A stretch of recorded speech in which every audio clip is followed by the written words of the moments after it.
Today? Happy Sunday. So I'm waiting for a few of you guys to come into the chat so we can get started. Happy Sunday. Y'all, it's Sunday. I'm excited because the weather is getting good. It is officially spring. It is officially spring. So I hope everybody's having a beautiful Sunday. Um, Today we're gonna be talking about. I get tired of talking about Diddy stuff. I don't know about you guys. I mean, I know I need to stay on top of the Diddy stuff because that's one of the things that I generally report on. But I mean, my goodness, it's like it's so many other things going on, right? So today we're going to be talking about this crazy story out of Connecticut. It's really crazy. All of these kind of stories just are triggering to me. Not to say, not to trigger y'all, but it's just crazy. This lady had her stepson, y'all, in prison for over 20 years. Hey, Michael, welcome. It's good to see you. Happy Sunday. Um, I'm just kind of waiting for a few more people to come in because when you get started, then people will be at, well, what are you talking about? But today we're going to be talking about this case out of Connecticut where I called her the evil stepmom, where this woman had her stepson held up in a room for like 20 years. That's crazy. Because the man, I think he's in his 30s now. He finally escaped. Oh, thank you. I appreciate that. Thank you, Michael. Oh, you just made my day. Thank you. So we're gonna be talking about that, and my numbers keep going up and down, so I really don't know how many people are in the chat. But before we get started with that, again, you guys, this is going to be a triggering story. If you've been through any kind of childhood trauma or anything like that, please, it's okay. Log off, take care of yourself, because some of these things are triggering for me. So, we want it to be positive. This is for entertainment purposes, but some of these stories are pretty heavy. So, if you've experienced anything like this or if you've known anything like this, just log off, take care of yourself, go wait until we get into some funny stuff. But before we get into this story about this woman in Connecticut, I wanted to talk about something that's been trending. I don't know if you guys watch like the social media sites like Hollywood Unlocked, It's on Site, Neighborhood Talk. Well, I watch all of those, and they have a lot of trending stories. And something went viral over the last couple of days, right? And people are going back and forth and really mad about it. And there was this man on, and it's on Insight, but it's on a lot of the sites. This guy was saying that once you lose a parent, right? Once you bury a parent, and I'm assuming he said his mother, but I'm assuming it could be a dad or whatever, or just probably somebody like a parent, just a parent in general. That relationships it's not as hard to detach from somebody, right? So I want y'all to weigh in on this with me, and I play the video. Give me your thoughts. Hopefully, I mean, we've all lost people we love, but I just want to focus on what he was saying. That once you've been through some drama like that, yeah, it's easier to be in and out of relationships and to let people go. So let me turn it around. Hey, Cynthia P, welcome to the chat. Happy Sunday. We're going to be talking about something a little heavy, so I don't want nobody to be triggered. But y'all, listen to this and tell me what you think. Okay. Anybody that had to bury one of their parents will tell you relationships don't hold that much weight in their life, especially if you're talking about leaving me, right? For example, I had to bury my mama, P. I had to pick out the casket, the outfit to wear. I had to find somebody to do her makeup. You know what I'm saying? I had to pick the plot where she buried. I had to write the obituary. I had to do all that for my mama. You feel me? So if I could deal with that loss and doing all that, dealing with that loss, you think I give a fuck about you leaving me? Like, think about that, man. I buried my own mama. Give a fuck about no hoe leaving me. Like, think about that, people. Anybody who done buried one of their parents will tell you, like, even in a good relationship, I love you, I wanted to work, but if you want to leave, bye. Like, it's gonna be so quick to say go. You know what I'm saying? Because, especially as a man, like, there's a lot of losses we could take, but what hurt more than losing your mama as a man? You know what I'm saying? Like, that's one of them losses that just a lot of dudes don't shake back from. You feel me? So if I'm able to shake back from that, think I give a damn about you leaving? Like, girl, beat it. Okay. Say, P, anybody that had to bury one of their parents will tell you relationships don't hold that much weight in their life, especially if you're talking about leaving me, right? For example, I had to bury my mama, P. I had to pick out the casket, the outfit to wear. I had to find somebody to do her makeup. You know what I'm saying? I had to pick the plot where she buried. I had to write the obituary. I had to do all that for my mama. You feel me? So if I could deal with that loss and doing all that, dealing with that loss, you think I give a fuck about you leaving me? Like, think about that now. I buried my own mama. Give a fuck about no hoe leaving me? Like, think about that, people.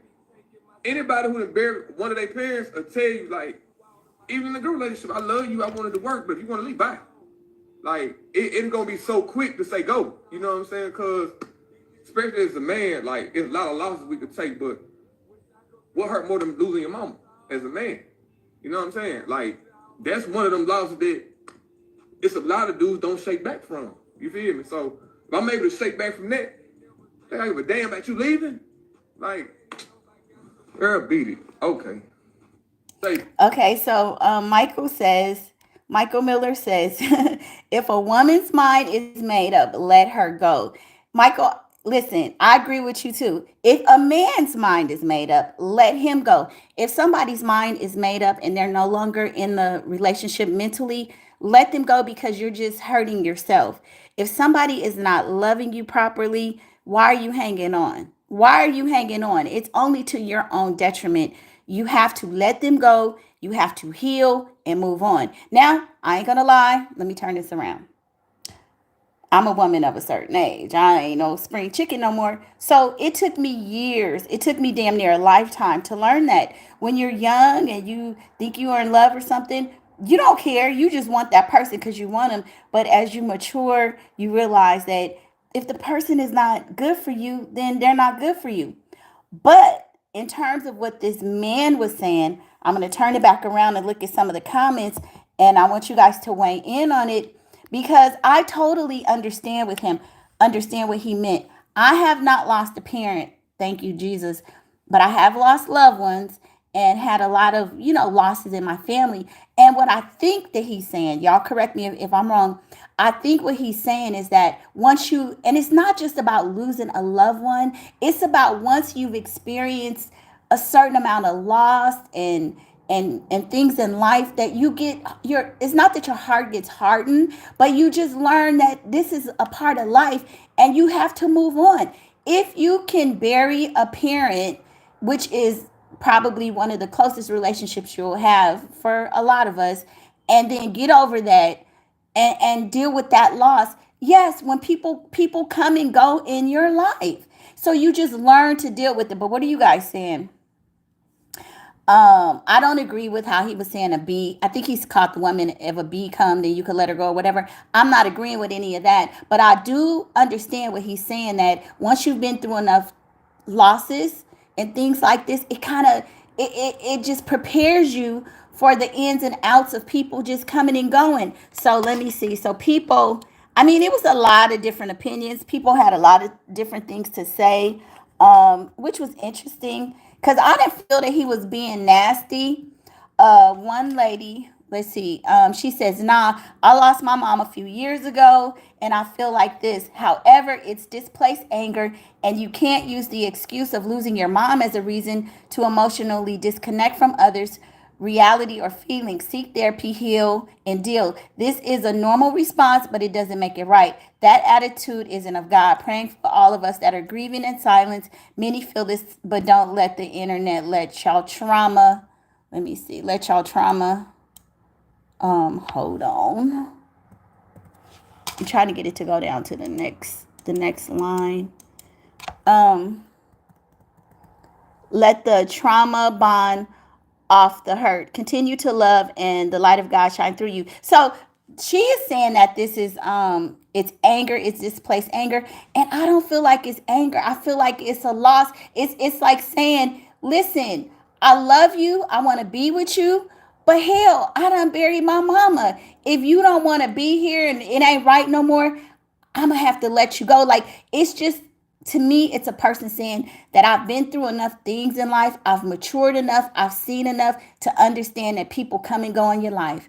And if you want to leave, baby, after dealing with a loss of a parent and going through that kind of trauma like he's talking about, I can let you, I'll get over it. I think ultimately that's what he's saying. I could be wrong, but I just feel like he's saying, listen, I mean, okay, I love you, but I could get over it. He's saying, if you want to leave, I can let you go. I don't see what's wrong with that. And I do feel like when you've been through enough things, you will be able to let go like anybody else. But anyway, y'all, I don't see y'all having a lot of opinions about that. So we're going to move on to the next topic at hand. And so, you guys, now this story is crazy. Let me turn the camera back around here till I get set up. This is a crazy story. And this is out of Connecticut. So I'm going to read it to you, and then we're going to start watching some of the videos getting more in depth. It says, okay, so the title is Waterbury woman accused of holding her stepson captive was among the last to see a 1986 unalive victim alive. And this article was just came out yesterday, so it's fresh. I mean, this is trending news.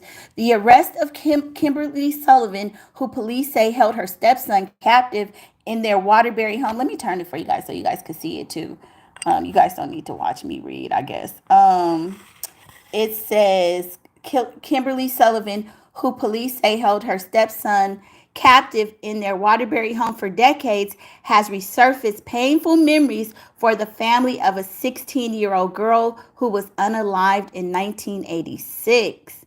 While she was never arrested or suspected of being involved in the unaliving, Sullivan was among the last people to see Laura Melio alive on the night of July 16, 1986, before she was abducted, raped, and unalive. Ooh, child, this is like I said before. And so this is the late. Let me see.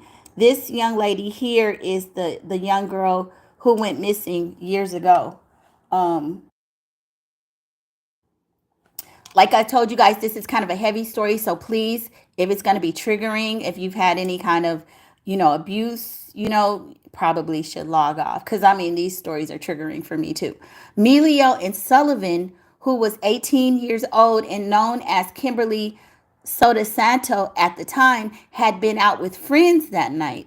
Police at the time said Sullivan left Melio at Sylvan Lake Park in Watertown that night with a 25-year-old male friend. That is never a good thing. You do not leave your friends. Do not leave your friends. You go as a group, you leave as a group. Police said the man left Melio around 1 a.m. on July 17, 1986, and walked a mile to his Oakville home to retrieve his car to drive her home. That don't make sense. Besides, she was too intoxicated to walk with him. When he returned, she was gone. I don't believe that ish at all. That's crazy. Don't make sense. Judge Judy used to say, if it sounds like a lie, it's a lie.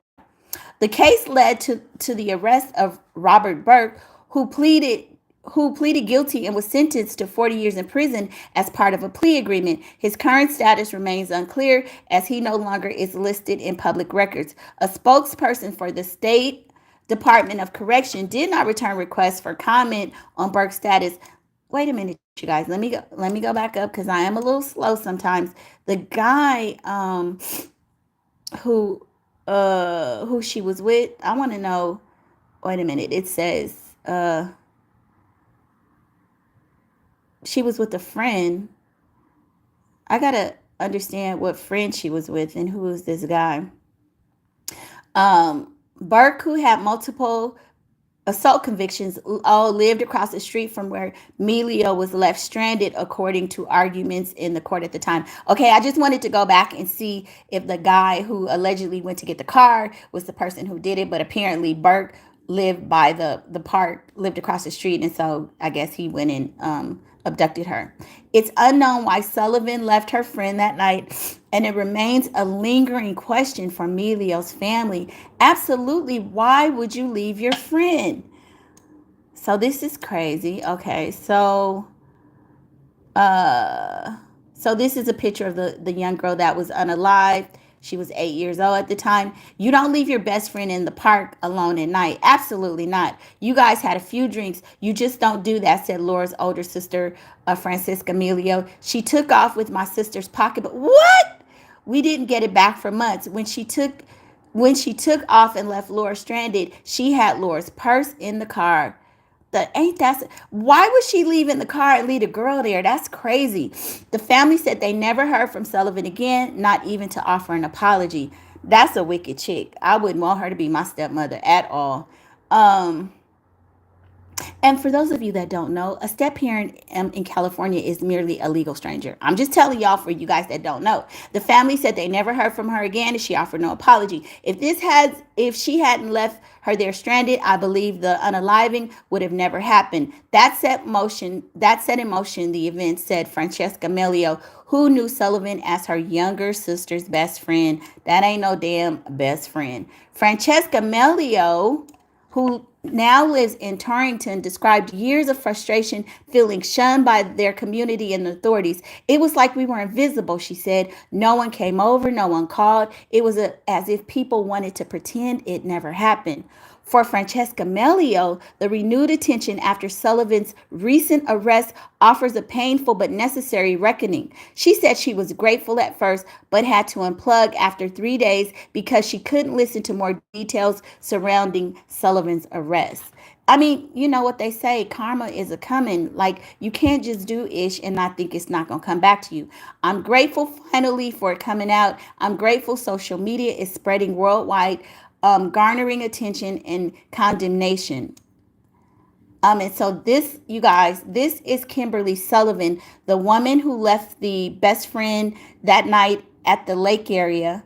And, the best friend was unalive. So this is the woman they're calling the evil stepmother. Look at her. Look at that little eye makeup. This woman looks a horrible mess. I don't like to talk bad about people, talk about looks and stuff, because, hey, who am I, right? I mean, you are what you are. You look how you look. But this woman does look evil. I'm sorry. She looks a horrible mess. And I think she looks even worse because we know what she did. So Sullivan, 56, was arrested March 12th on charges that include first-degree assault, second-degree kidnapping, and intentional cruelty to a person. She has been released on a $300,000 and is not allowed to contact the 32-year-old man. Hey, 420 Jenkins, welcome. She looks exactly. The woman look crazy, diabolical. Exactly, y'all. Y'all hit the like button too. She held now listen, you guys. So she held her stepson, and I believe he was around 11, I think, when they said she first met him. She done held this man for 20 years. This is the type of stuff you see in those horror movies. She has been released on $300,000 and is not allowed to contact the 32-year-old man. The man who escaped, you guys, is 32 years old, who police say she held captive for more than 20 years in their Blake Street home. Now, of course, I'm going to keep reading, but it would make me say, well, hell, why didn't he knock her upside the head and get out? But we going to learn about all that. Police said his captivity was discovered in February when the man set fire to his room in an attempt to escape. Sullivan has not entered pleas to the charges, and it is next due in state superior court in Waterbury on Wednesday. Sullivan's connection with the 1986 unaliving has circulated and drawn criticism on social media.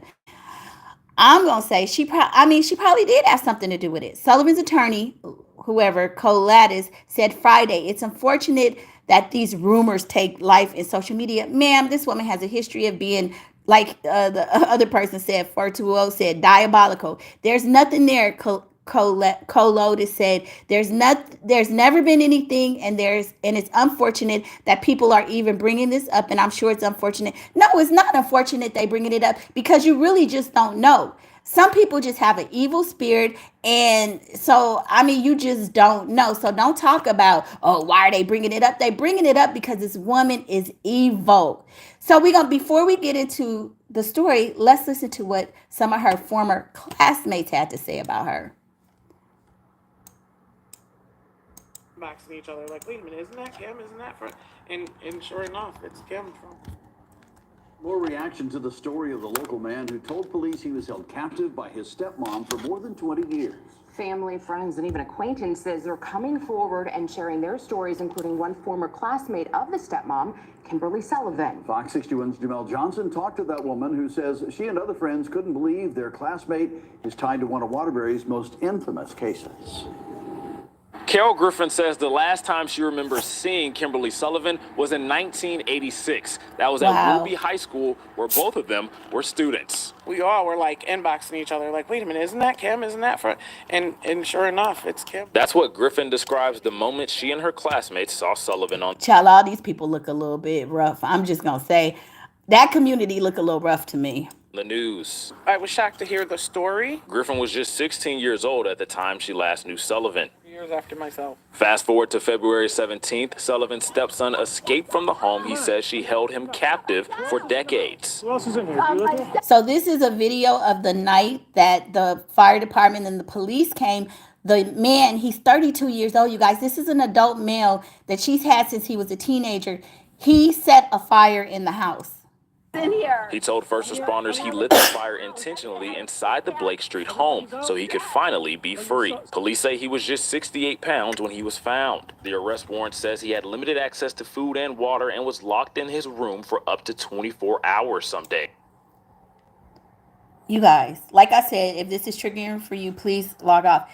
This man was 32 years old. I think he's 5'9" and 60 pounds. Come on now. I weigh more than that. I mean, this is unbelievable. So this woman kept him locked up in that room, didn't feed him. I guess he was so emaciated and so weak, he couldn't escape. I guess it was just too much. This is crazy. Griffin says the shocking nature of the crime baffled her. You have to be an evil entity to do that to a human being, period. How do you, especially your stepchild that you've been trusted with.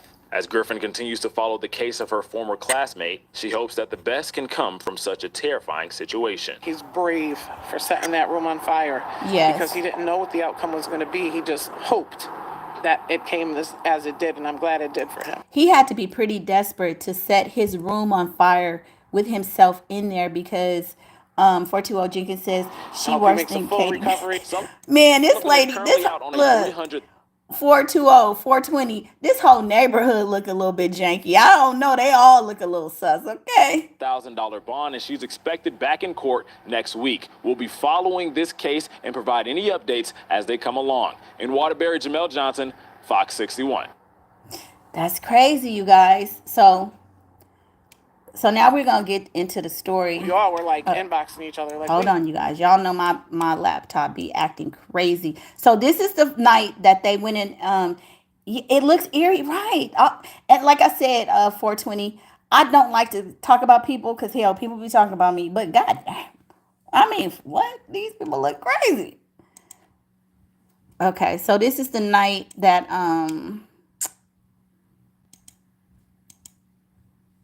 I'm trying to show you guys. No, not that one. Man, I had the video of the night that they rescued him, but I can't find it. So I'll get it though. Kept secret his entire life and revealed startling allegations of abuse. CNN property. They found a middle-aged woman and her 32-year-old stepson who claimed he'd been kept secret his entire life and revealed startling How do you keep a whole person secret for 20 years? That's crazy. allegations of abuse. CNN's Gene Casares has the story. 33 years of law enforcement, this is the worst treatment of humanity that I've ever witnessed. When authorities were called to a home on fire, they were looking for anyone who may be trapped inside. Officers and fire investigators quickly realized that there was a room in the house that appeared to have locks on it from the exterior portion of the house. A 32-year-old man was locked inside that room. They began to speak to the male victim, who disclosed that he... I mean, this guy had to be pretty weak because the way that lady looked, because she looked a little bit shaky herself. Why did you knock the ish out of her, knock her in the head with something? I mean, he probably was too weak because they said she only fed him like 2 sandwiches a day. But I feel like you couldn't get nothing in the room to knock the ish out of that woman. held captive in the house for an extended period of time. The man was treated for smoke inhalation, and police say he admitted to setting the fire to gain his freedom. He also told them he'd been held captive for more than 20 years by his stepmother since he was about 11 years old. He said he was only fed 2 sandwiches and 2 cups of water a day. Authorities say he was held in an 8 by 9 foot storage room with no heat or air conditioning and he suffered serious physical consequences. I know 420 is sad, right? I mean, that's why I said this is triggering for some people. Log up. These stories usually make me cry, but I'm being strong today, y'all. But I'm thinking like, how the hell? And it's sad because she started doing this to him when he was a kid. But the story gets crazy, y'all. We gonna listen. To a police affidavit, the 32-year-old is 5 feet 9 inches tall and just 68.7 pounds. There's a lot of physical therapy that he'll have to go through. Yeah, There's a Michael, lot it's of sad. healing that he'll have to go through. According to law enforcement, authorities went to the home twice in April of 2004. The first visit was a welfare. Y'all, I'm gonna just say something that's probably not nice. I feel like he should have knocked the shit out that old B, okay? I don't condone violence, but when you see stuff like this, it's like you should have put your foot I'm just saying, y'all. I'm just saying. Now I'm gonna be a Christian again. Requested by the Department of Children and Families. Officers went to the house. The house was clean. It was lived in. They spoke to the victim at that point in time, and there were no cause for any alarm. Later that month, the family attempted to file harassment charges because the school district continued reporting the family to DCF.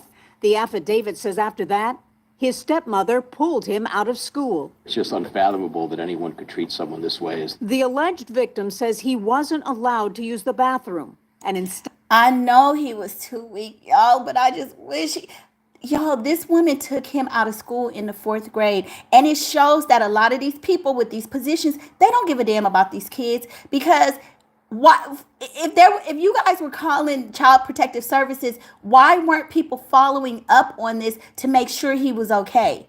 You need to lay eyes on, and I feel like some of these people who do this for their job, if y'all drop the ball like this, you need to be held accountable. Hey, Lily Corbett, welcome to the chat. Yeah, he couldn't get out. Ooh, it's just like a horror movie, right? It's unbelievable. It's unbelievable. Had to use bottles and newspaper.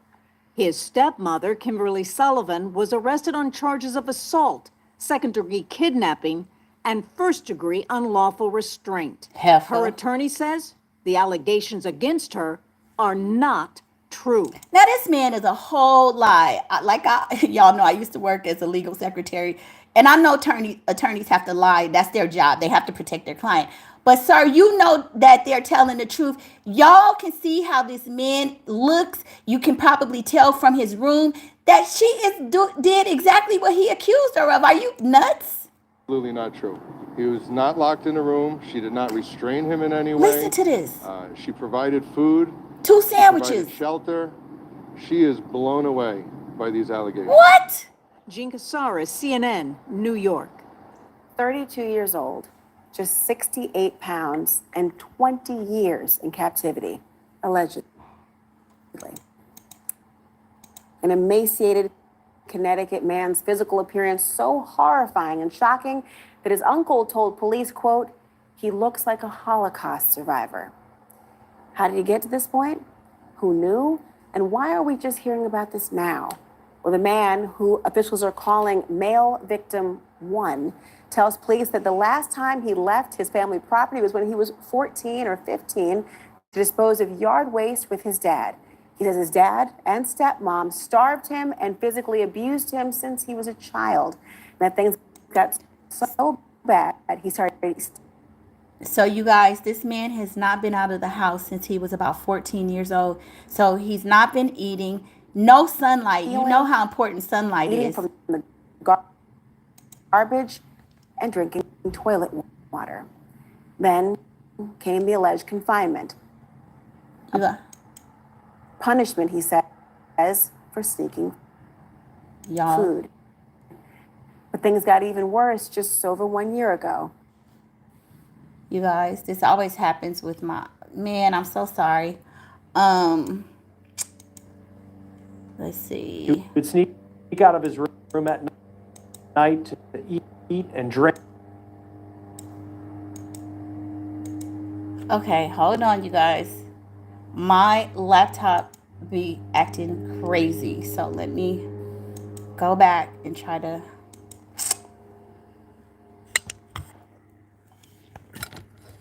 I'm sorry, y'all.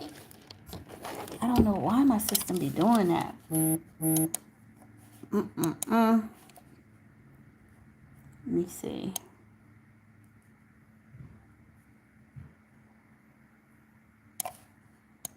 Okay, well, I had another video, so let me see if I could try this one.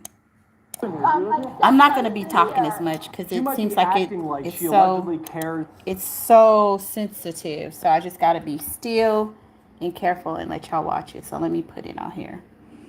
Hey Ash, thank you. I love a little bling. I like the bling. Okay, you guys. Slightest about her stepson in this body cam video. But this woman is accused of a crime that not even veteran law enforcement can comprehend. 33 years of law enforcement. This is the worst treatment of humanity that I've ever witnessed. She allegedly kept her stepson trapped inside this home for 20 years. When rescued, he weighed just under 70 pounds and was 32 years old. Now she is under arrest, and there are major questions about the failures that would allow this to happen. We're on the case presented by Law and Crime. I'm Chris Stewart.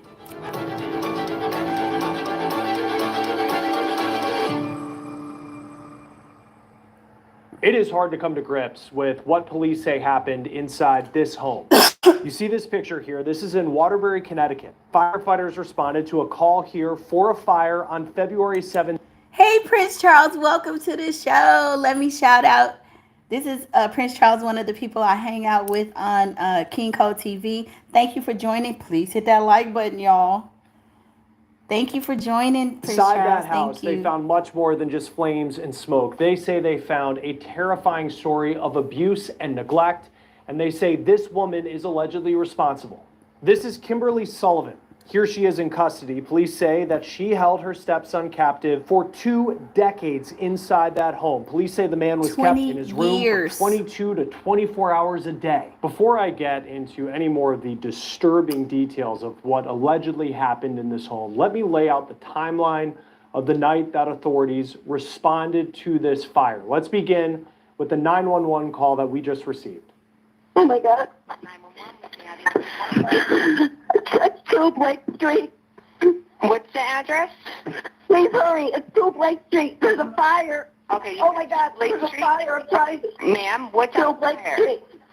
The TV, I don't know. My son, a stepson, he's in his room, and I don't know. He did something with the TV. I was sleeping. I fell asleep. See flames or smoke? Yes. Come on, Steph. Come on. Okay. Can you get... Yes, we need an ambulance, please. He was so desperate to get out of there. He lit something on fire in the room that he was locked up in. Okay, please, we need an ambulance. Ma'am, all right, you said something's on fire and now you need an ambulance. What's going on there? Yes, his room, the TV in his room. Did he get injured? Is he on fire? Yes, he's injured. Please send the ambulance. Ma'am, I'm going to send the ambulance. I need to know what's going on and why they're going out there. Where is he injured? I don't know. He's kind of. I don't know. I don't know. He's kind of passed out. He's out of it. Please. Okay. What's your phone number? Just in case we need to give you a call back. Please. Okay. Is the fire out, ma'am? No, it's not. Please. I'm trying to. I understand, ma'am. I'm trying to get information on what's going on there. Oh my God, it's like all the power in the house is out. I don't know if it's blew a fuse. Okay, ma'am, just get out of the house, okay? Yes, I'm going to call my daughter. All right. Oh my God. Here's the newly released body cam video of what authorities found when they arrived.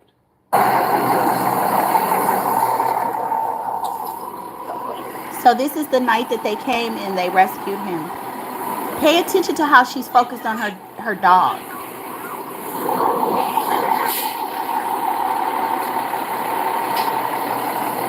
Come over here. Go down the road. Come on. Come down. Come down. Come on, down. Who else is in the house? Who else is in here? My stepson is in here. How many other people? Listen, That's it. I have 2 cats. Everybody's out? Yes. But your stepson's still inside? Yeah, he's right here. Okay, yes. come out. Come down the road. Come on. Come on. It's not safe to stay here. Come on. All right, here he is. All right, my dog is shaking. I know. Come down here. Her dog shaking. Who gives a damn? I mean, I love animals, but man, please.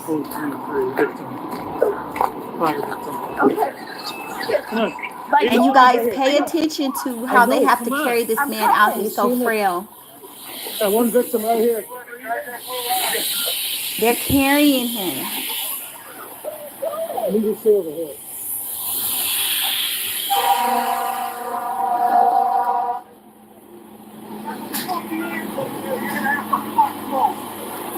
That man was so weak he could not even walk out of that house.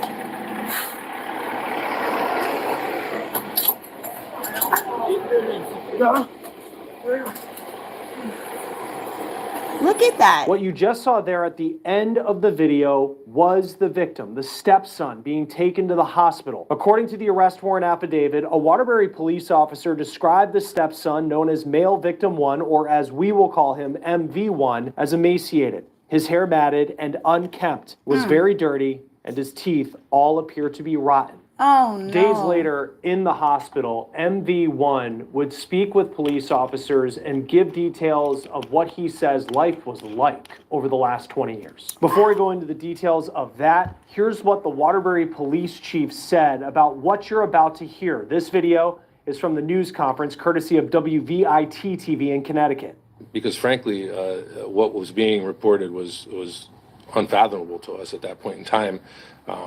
Through those investigative meetings and through search warrants, we were able to seize physical evidence and conduct interviews and dig up some more information that corroborated the victim's story.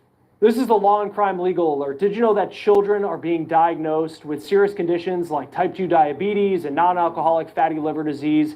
And research is potentially linking ultra-processed foods to these outcomes. Our partners at Morgan & Morgan are stepping in to fight to hold food companies accountable. They have decades of experience of standing up to. We're going to skip past that. One said he would sneak out of his room at night to eat and drink. And when it was discovered that he was doing that, he was locked in. Let me go back a little bit. Told police he was pulled. People.com/food, or you can scan the QR code on your screen to learn more. Okay. We don't care about that right now. According to the affidavit, the male victim told police he was pulled out of public school in 2004 when he would have been around 12 years old. When asked about his earliest memories, MV1 said he would sneak out of his room at night to eat and drink, and when it was discovered that he was doing that, he was locked in his room. He recalled drinking from a toilet because he was only getting 2 cups of water a day. MV1 detailed a life being allegedly held captive in this home by Kimberly Sullivan, who allegedly locked him in his room and would only let him out to do chores. Anytime he would be let out and be around someone, he wouldn't speak about what his life was like inside the home out of fear. You guys, as I watch these cases, because it's just crazy, I just don't understand what in your mind would allow you to treat a human being that way. I have a dog, and my dog, we just got back from Florida. Hotels, plane flights, like, how do you treat a human being so horribly? I don't understand. Locked down even longer. Police say MV1's dad lived in the house until he died in January 2024, and he was confined to a wheelchair. Then MV1's captivity got allegedly more restrictive. MV1 said that he would have to go to the bathroom in a bottle and on newspaper. There are so many horrifying details in the arrest affidavit that we read through. But this part in particular stood out to me when you try to comprehend what this man's. And even before he gets to that point, my thing is that if you were so vile and so evil to treat somebody like that, why do you even want to keep them around? He was clearly too emaciated and weak to do any kind of work. What was the point of keeping him there? Like, I don't, why do they do it? I don't understand the thinking. I don't.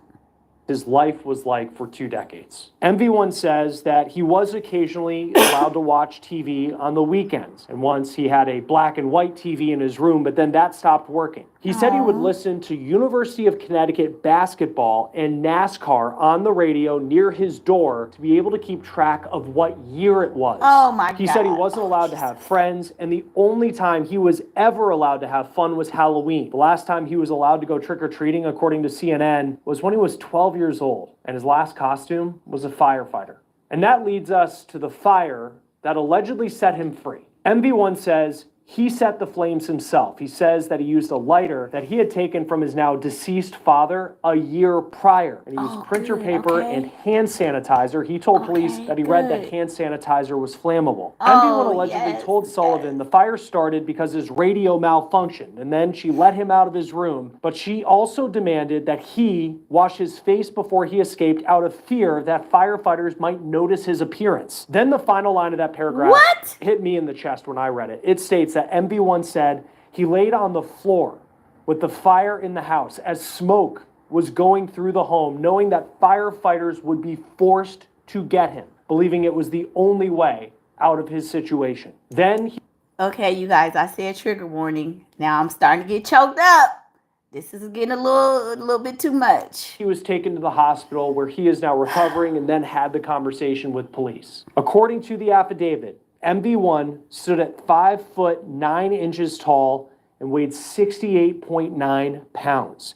He told detectives that he started the fire because, quote, I wanted my freedom. He did suffer smoke inhalation during the fire. He's considered to be in stable condition and is recovering at the hospital. While he's recovering, there are certainly a lot of questions about how this. So life was so bad for him that he was willing to die because he did not know for sure that he would be rescued. I mean, that's how horrible this was allegedly able to happen and for so long. Waterbury police say the Department of Children and Families made 2 trips to MB1's house in 2004 after he was pulled out of school because there were concerns from the children and teachers at the school that something was going on. The Waterbury police chief said this about those visits in that news conference, this video from WVIT. We're doing some background investigation. There are 2 incidents that we had within our computer system of dealing with that address and with the family back in 2005.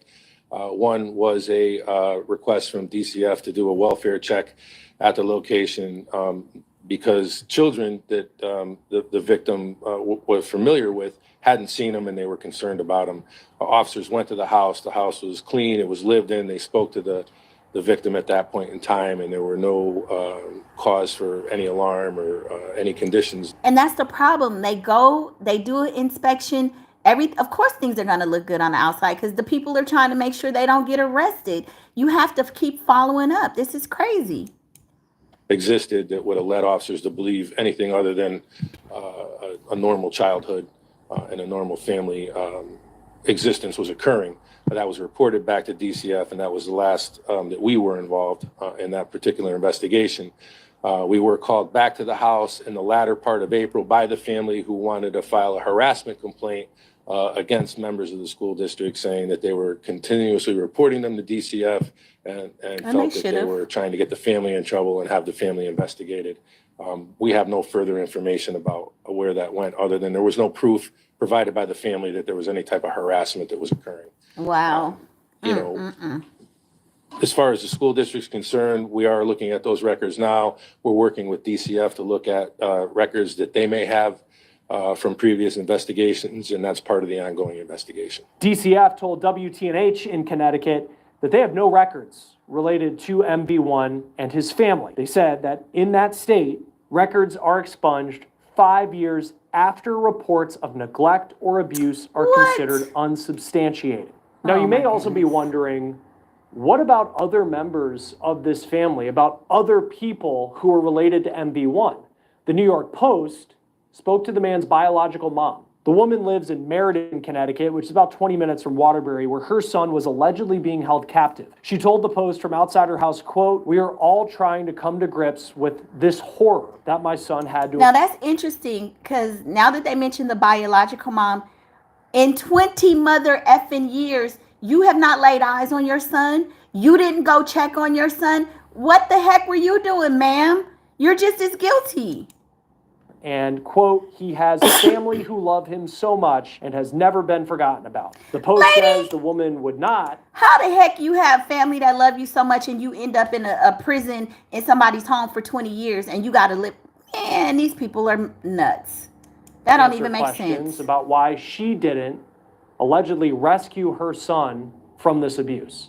As for the stepmom, here's Kimberly Sullivan appearing in court. She is now charged with assault in the first degree, kidnapping in the second degree, unlawful restraint in the first degree, cruelty to persons, and reckless endangerment in the first degree. Here is what her attorney said outside of court, this per CT Insider. Absolutely. Yeah, so she completely maintains her innocence. You know she lying, attorney. You know she lying. Not true. They are outlandish. I mean, it's not she outlandish. Was blown away Shit. Excuse when my French. She heard these allegations. She's adamant they are not true. This did not happen. And we look forward to being able to vindicate her and show that she's done nothing wrong. Can you speak on, I guess, what your stance is, what she, I guess you say? How do you carry a 5'9" man weighing 62 pounds out of your house with a fire he started and then tell us that don't believe, like Richard Pryor used to say, who you gonna believe, me or your lying eyes? These people must think we crazy. And can you just kind of expand on that? She's never locked him in a room. That is absolutely not true. And even I wasn't even at the crime scene, and they said that on the outside you could see the locks on the door of his bedroom. What the hell is he talking about? Locked in a room. She did not restrain him in any way. She provided food. She provided shelter.